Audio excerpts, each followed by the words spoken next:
Good afternoon and welcome. My name is Diana Vernon. I'm the 8th Principal of MLC. I'd like to start by acknowledging that we meet today on the traditional lands of the Wurundjeri and pay my respects to elders past, present and emerging. I'd also like to acknowledge all Indigenous Australians tuning in to join us today. But we're here to celebrate 140 years of MLC's extraordinary history. And with me, I'm delighted to say, I have a family of 3 generations of MLC students. And I'm really interested to know from each of you about your first impressions of MLC and your views, our views of Jeanette Findlay, who was here and in the graduating year of 1964, Louise Findlay Ward, who graduated in 1990, and Sophie and Emma, who are current students in year 11 and year 8 respectively. And so they spread a wonderful era of MLC. And perhaps, Jeanette, if I could start with you, your first impressions of MLC.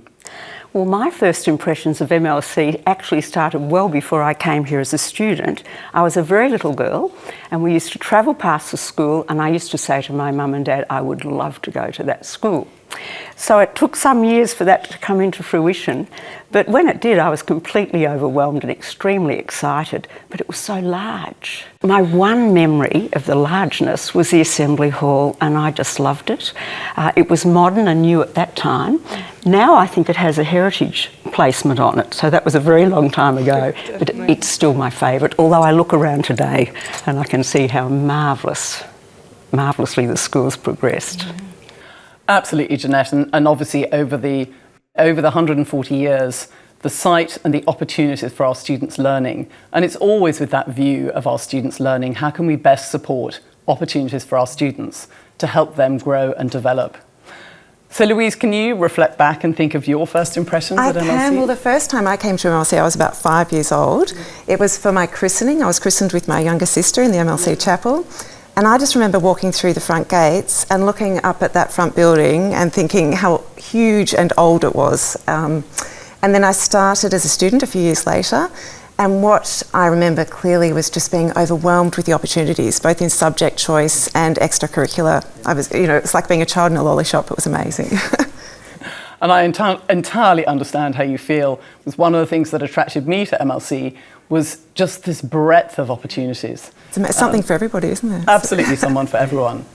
So Sophie, how about you? What were your thoughts? Well, when I came to MLC, all the buildings were huge and so much older than my old school. Everyone was really nice, warm and welcoming, which was great as well.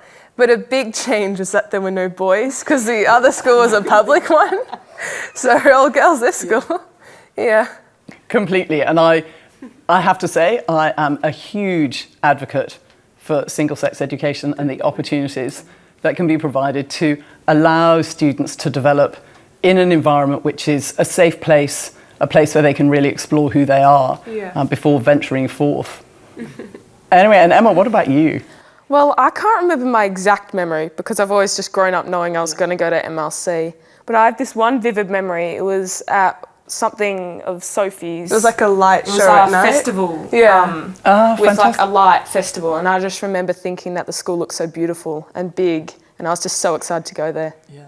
I think would that have been a White Nights Festival? I think. We did that in July with all the wonderful artworks presented on the buildings. Yeah. The lights in the car park. It looks How exciting.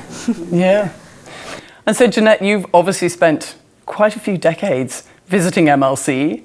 And over the years, what have you really noticed about the changes? Well, the changes have been extraordinary, really. When I look back to education in my time, I think it was absolutely fantastic, but it's much broader now, and I'm just overwhelmed by the possibilities for the girls, and it's so wonderful that they can take the opportunity of being here, and I just know through life's journey that what they take from here is just going to be so important and such a good grounding for them. It's the beginning, but it's such an important beginning. I completely agree. And of course, Dr. Harold Wood, Reverend Dr. Harold Wood, was your principal. So tell us a little bit about Dr. Wood was amazing. He was full of energy and vigour. He was enthusiastic about everything. And I really believe that most girls had a very healthy respect for him. I think he's had a huge effect on MLC. He was just a champion for girls' education. He really believed in girls having equal opportunities to boys, and was often heard saying to parents, your daughters must have the same chances as your sons. Now, to Sophie and Emma, that would seem inconceivable, but we're talking 60 plus years ago, and that wasn't always a given. But certainly under his enthusiasm, the staff in the college used to teach us to aim high, work hard and just see where you could end up. And I always found it inspirational. Definitely. It certainly made a difference to my life. I also think his value system was second to none.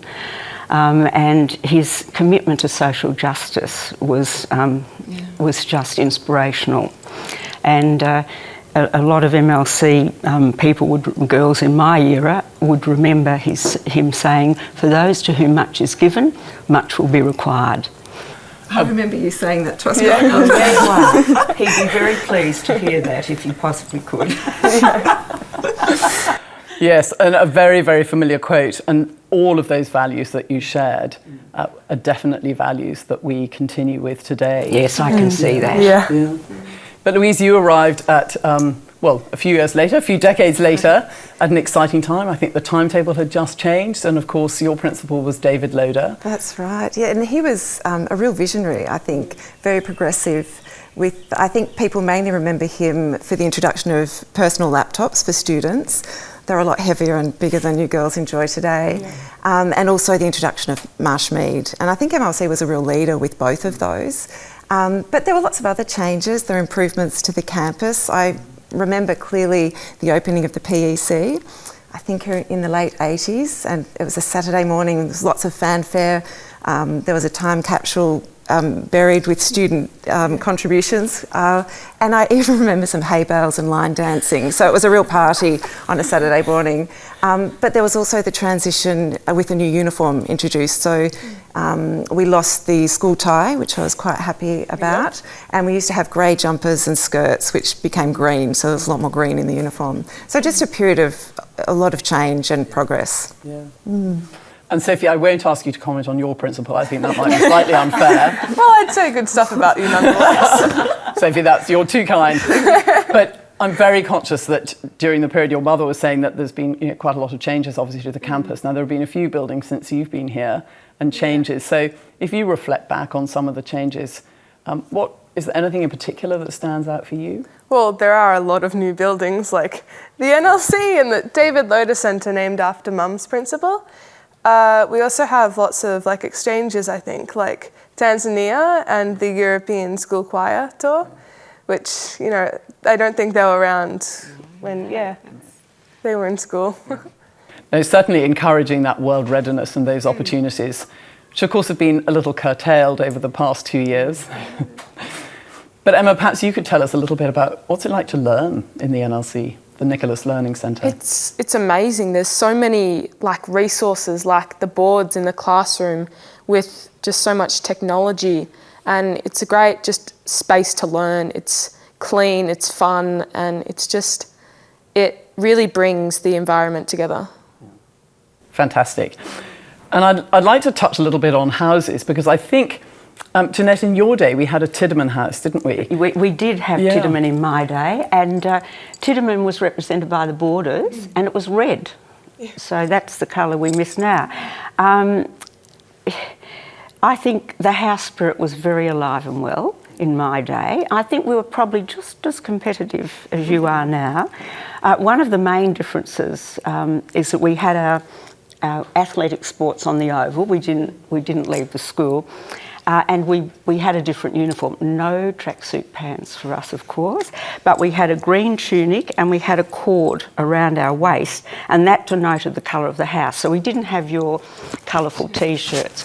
Now, the cord I wore was blue, and I've had enormous pleasure watching my daughters and my granddaughters so enthusiastically participate in Cato. Absolutely fantastic. And Louise, what are your memories of the house structure at MLC? Oh, well, we had Tidderman as well, but they used to come on for a little encore competition at the end, so they must have been phasing out at that point. But I think in my era, the coloured T-shirts were brought in, and we certainly had the mascots, and it was fierce competition. We were in at Olympic Park and we had the swimming offside as well. But there was lots of lunchtime house competitions as well, and that's one of the things I love about MLC. You can have a go and just be okay at things and get involved in the house competitions, or you can, really train hard and be involved at a more elite level at school competitions. So I think that really adds, and there's a lot, there's a lot of activities to be involved in with the house. And Sophie, how would you describe sort of house spirit? Well, everyone cheers a lot at all of the competitions, me included.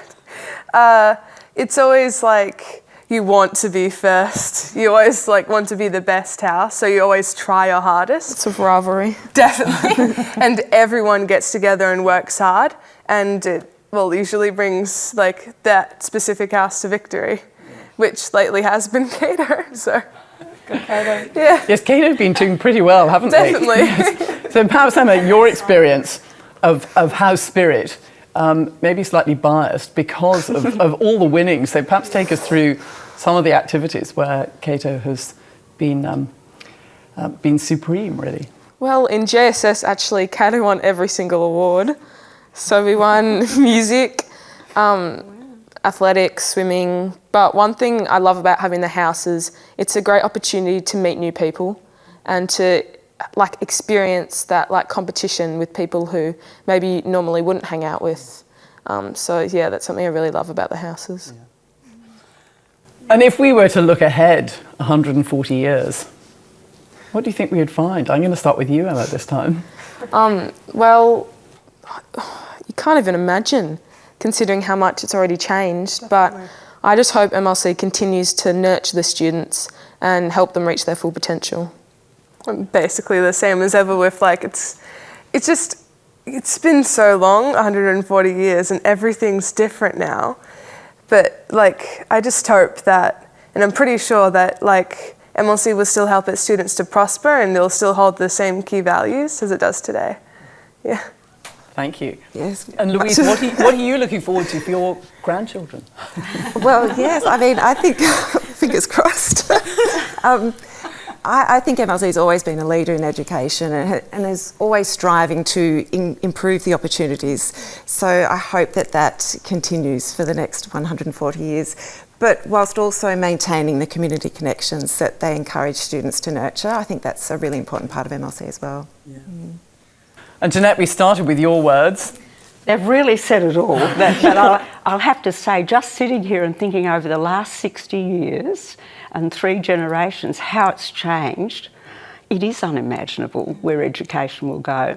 But I also feel that MLC will be striving to provide girls with the education that will bring them fulfilment and give them a chance to have a value-centred life.